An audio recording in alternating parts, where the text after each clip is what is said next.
Hello అండి, good evening.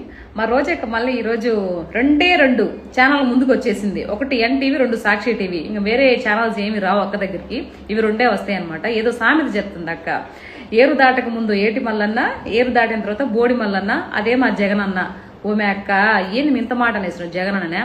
ఎంత మాత్రం ఓడిపోయినా ఇలా మాట్లాడతాను నువ్వు అన్న చూస్తే ఏమైపోవాలా? కుళ్ళి ఆడేస్తాడు మే. నీ మాటలు చూసా ఏదో మాట్లాడుతున్నావు, ఆడపిల్ల ఉంటే తెలిసేది కదా అని మాట్లాడుతున్నావా? అందుకే నీకు ఆడపిల్ల ఉంది కాబట్టి రేపు లక్షల కోట్లు కట్టం ఇచ్చి ఎలా పంపించాలని ఆలోచించి ఎంపీగా ఎమ్మెల్యేగా ఉన్నప్పుడు వేల కోట్లు అంతా దొబ్బేసి వెనకబెట్టేసుకున్నావు.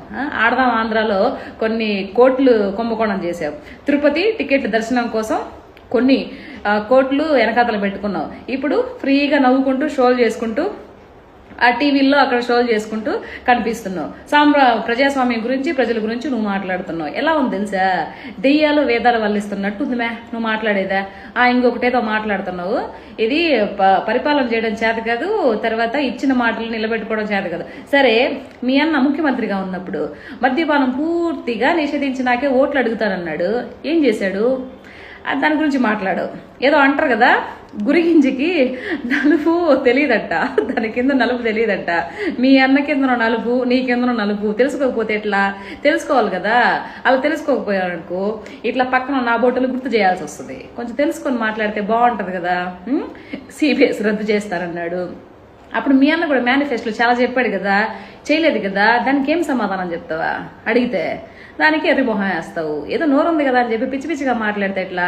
కూటమి ప్రభుత్వము ఎంతో నిక్కచ్చిగా చెప్పిన పనులన్నీ చేసుకుంటూ రాష్ట్రాన్ని అప్పుల పాలు కానివ్వకుండా కాపాడుకుంటూ ఎంతో మంచిగా కంపెనీస్ అన్ని తీసుకొని వస్తూ ప్రజల్ని మంచి పథకాల ద్వారా ముందుకు తీసుకెళ్తూ ఉంటే నువ్వు ఈరోజు బురద జల్లే ప్రయత్నం చేస్తున్నావు. ఎంతవరకు సబబీది చెప్పు? నీకు మనస్సాక్షి ఉందా అసలు? సాక్షి ఉంది, మనస్సాక్షి లేదు నీకు. ప్రాసలు నీకేనా వచ్చేదా? నాకు కూడా బాగా వచ్చు, నేను కూడా బాగా మాట్లాడతా. తెగ ఇష్టానుసారంగా మాట్లాడబాక. కూటమి ప్రభుత్వం గురించి మాట్లాడే అర్హత నీకు లేదు. పోయి షోలు చేసుకోపోయి. ఇంకెందుకు? నువ్వు ఎమ్మెల్యేగా ఎంపీగా ఉన్నప్పుడే ఆ జబర్దస్త్ షోలో ఈ కేకులో పక్కపక్కలు పొట్టి డ్రెస్సులు వేసుకొని వాళ్ళతో వీళ్ళతో డాన్సులు చేసిన దాన్ని నువ్వు ప్రజాస్వామ్యం గురించి, ప్రజల గురించి మాట్లాడుతుంటే దెయ్యాలు వేదాలు వాళ్ళు ఇచ్చినట్టు అనిపిస్తుంది అక్క నాకు. నువ్వు ఎంత దిగజారిపోయావంటే ఇంకా వేరే లెవెల్ అనమాట. పరాకాష్ట ఏదో అంటారు కదా, ఆ లెవెల్కి వెళ్ళిపోయావు. కర్మ ఎప్పటికి వదిలిపెట్టదు. అది మరీ అంత విర్రవేగబాకు. సరేగానే ఏడుకోబోతున్నట్టుండే.